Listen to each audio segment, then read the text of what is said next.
আমাকে সুযোগ করে দেওয়ার জন্য আপনাকে অসংখ্য ধন্যবাদ।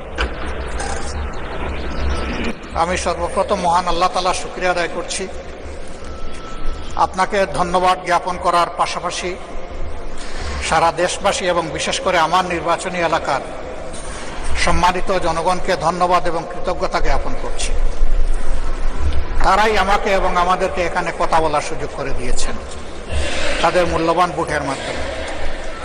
আমি গভীর শ্রদ্ধার সাথে স্মরণ করছি 47, 52, 71, 90 শাপলা চত্বরে সম্মানিত শহীদবৃন্দকে এবং ফ্যাসিস্ট আমলে 15.5 বছর যারা নির্যাতিত হয়ে দুনিয়া থেকে বিদায় নিয়েছেন, লড়াই করেছেন, আহত হয়েছেন, পঙ্গু হয়েছেন, আয়নাগরের বন্দী হয়েছেন, বিভিন্নভাবে যারা নিগৃহীত হয়েছেন, বিশেষভাবে আমি গভীর শ্রদ্ধার সাথে স্মরণ করছি 24 জুলাই যারা বুক চিতিয়ে লড়াই করে আমাদেরকে আজকের এই সংসদ গঠন করার সুযোগ তৈরি করে দিয়েছেন। তাদের মধ্যে যারা নির্যাতিত হয়ে দুনিয়া থেকে বিদায় নিয়েছেন, মহান রব্বুল আলমিনের দরবারে দোয়া করি আল্লাহ তাদের সকলকে শহীদ হিসাবে কবুল করুন। যারা আহত পঙ্গু হয়েছেন আল্লাহ তাদেরকে সুস্থতার নিয়ামত দান করুন।